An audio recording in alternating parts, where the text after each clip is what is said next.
जो अफ्तारी के दस्तरखान है आपको पूरे सियालकोट के अंदर कई जगहों पे मिलेंगे, लेकिन सहरी एक मुश्किल काम है। अल्लाह की तौफीक के खास से हम मैदान अमल में है, 4 साल से हम करवा रहे हैं। लोगों की इज्जत नफ्स को मजरू करना नहीं हमारा मकसद हमारा ये है कि हम लोगों को अच्छा माहौल दें, घर वाला माहौल दें और लोग ऐसे यहाँ पे आगे महसूस करें जैसे हम होटल में आके बैठ के बाइज्जत तरीके से जो चीज चाहे खाएं, जो चीज चाहे मांगे। यकीनन ये बड़ा मुश्किल काम है, पहले इसकी तैयारी करनी पड़ती है और फिर रात के इस पहर ये सारा मैनेज करना मुश्किल काम है, लेकिन हम कर रहे हैं और इंशाअल्लाह रहमान इसको करते रहेंगे। नौजवान लड़के 15 से 20 हैं हमारे साथ जो ये सर्विंग करते हैं और जिनके साथ मिलके हम ये दस्तरखान चला रहे हैं। अस्सलाम वालेकुम नाज़रीन, मैं हूं अब्दुल बासित इकराम और आप देख रहे हैं सियालकोट प्लस। नाज़रीन, आज मैं शहर सियालकोट के वाहद ऐसे दस्तरखान पे मौजूद हूं जो सहरी के टाइम लगता है। सियालकोट के अंदर मुख्तलिफ मकामात पर अफ्तारी के बड़ी तादाद में जो है वो दस्तरखान मुख्तलिफ लोगों की तरफ से लगाए जाते हैं, लेकिन ये अपनी नौइयत का मुनफरिद दस्तरखान है जो सहरी के टाइम लग रहा है। ये भी एक मुनफरिद बात है कि एक सियासी जमात जो है वो इस दस्तरखान को चला रही है। मेरे साथ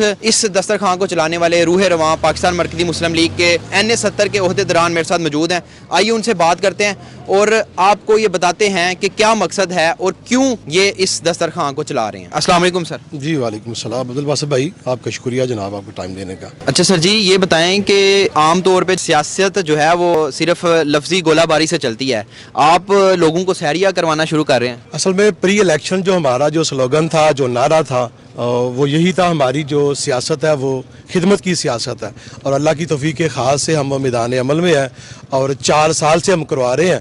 और इस साल पसूर रोड पे जो हम शहरी वाला सिस्टम है, वैसे तो अफ्तारी और शहरी भी चल रही है और अल्लाह की तौफीक से ये सियालकोट में अपनी नौइयत का मुमताज़ और बिल्कुल मुनफरद जो है हम अल्लाह की तौफीक से शहरी जो है वो करवा रहे हैं। अच्छा सर, ये बताएं कि क्या ख़ास वजह आप यहाँ पे शहरी को आपने शुरू किया? असल में एक्चुअली बात यह है कि हमारी जो जमात है, जो अकाबरीन ने ये इस अमर की इस ज़रूरत को महसूस किया, क्योंकि सराउंडिंग में फैक्ट्रीज़ हैं और इधर वर्कर्स हैं, उनको जनाब इधर शहरी के लिए काफ़ी मुश्किलात का सामना था और इस ज़रूरत जो है उसको पूरा करने के लिए ये मुनासिब समझा कि इधर बड़ी अच्छी ज़रूरत है और इधर फैक्ट्रीज जो वर्कर हैं उनके लिए इधर जो शहरी है वो करवाई जाए और अल्लाह की तौफीक से वो 30 रमज़ान से वो चल रही है।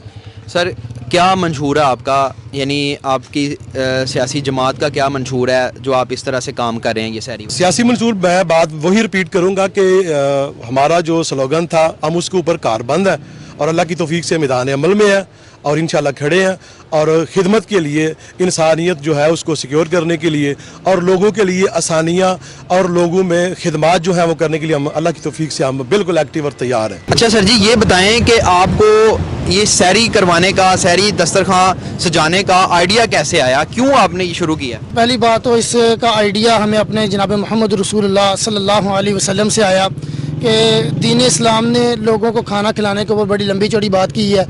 और दूसरी बात है कि जो अफ्तारी के दस्तरखान है आपको पूरे सियालकोट के अंदर कई जगहों पे मिलेंगे, लेकिन सहरी एक अगरचे एक मुश्किल काम है, लेकिन हमारी टीम ने, हमारे वॉलंटियर्स ने हर जगह पे ये गांव-गांव में, घर-घर में ये सहरी पहुँचाने का काम कर रहे हैं। यहाँ पे पाकिस्तान मरकज़ी मुस्लिम लीग NA-70 ने ये फैसला किया कि चूँकि यहाँ पे कोई होटल मौजूद नहीं था, यहाँ पे लोगों के लिए कोई ऐसी जगह मौजूद नहीं थी जिसके लिए वो सहरी का अपना इंतज़ाम कर सकें, इसलिए पाकिस्तान मरकज़ी मुस्लिम लीग NA-70 ने ये बात सोची कि हम यहाँ पे एक ऐसा खूबसूरत दस्तरखान सजाएँ कि जिसके ऊपर लोग घर वाला माहौल समझें और बाइज़्ज़त तरीके से यहाँ पर सहरी कर सकें।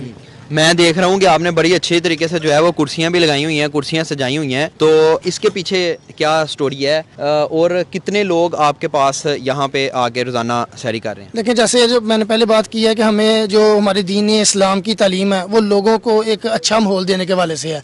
लोगों की इज्जत नफ्स को मजरू करना नहीं हमारा मकसद हमारा ये है कि हम लोगों को अच्छा माहौल दें, घर वाला माहौल दें और लोग ऐसे यहाँ पे आगे महसूस करें जैसे हम होटल में आके बैठ के बाइज्जत तरीके से जो चीज़ चाहे खाएँ, जो चीज़ चाहे मांगे। और हमारा पूरे हफ्ते का और पूरे महीने का शेड्यूल पहले से तय है कि हमने सोमवार को क्या खिलाना है, मंगल को क्या देना है, बुध को क्या देना है, वो पूरा एक बाकायदा जैसे होटल में एक शेड्यूल तय होता है, इसी तरह एक हमने पूरा घर का माहौल देने की कोशिश की है कि लोग बाइज्जत तरीके के साथ यहाँ पे आके सहरी कर सकें। अच्छा सर जी, बताएं कि कैसे चला रहे हैं और क्या लोगों को खिला रहे हैं? इसमें ये है कि सबसे पहले तो हमारे पास अल्हम्दुलिल्लाह ऐसे नौजवानों की टीम मौजूद है जो रात को रब की इबादत में मुसल्ले पे वक्त गुजारते हैं और सहरी के वक्त आके इधर लोगों की खिदमत में अपना टाइम देते हैं। नौजवान लड़के 15 से 20 हैं हमारे साथ जो ये सर्विंग करते हैं और जिनके साथ मिलके हम ये दस्तरखान चला रहे हैं। इसके अलावा आपने मेन्यू की बात की है, क्या खिला रहे हैं, तो इसमें हमने पहले रमज़ान से ही ना पूरे 30 दिन का मेन्यू बना लिया था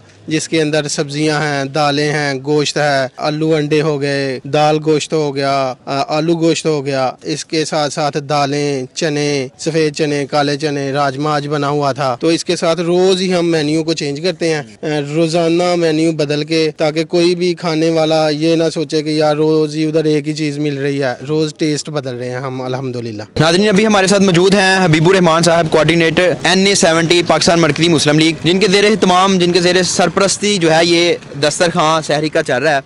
आइए इनसे जानते हैं कि कैसे ये इसको मैनेज करें। अस्सलाम वालेकुम सर। वालेकुम अस्सलाम। अच्छा सर, बताएं कैसे आप इसको मैनेज कर रहे हैं। ज़ाहिर बात है सहरी बड़ा मुश्किल अमल है, रात तो आपको जागना पड़ता होगा। जी बिल्कुल अब्दुल वासिद भाई, सबसे पहले तो आपका शुक्रिया, आप सहरी के इस टाइम पे तशरीफ़ लाए हैं। और बेसिकली ना ये हमारा किचन है, NA70 का किचन। यहाँ पर हमारी तकरीबन 25-30 के करीब हमारी देगें बन रही हैं, फिर हम अपने इलाकों में यहाँ से पहुँचाते हैं सहरी। ये तकरीबन हमारा 2-3 साल से ये सिलसिला चल रहा था।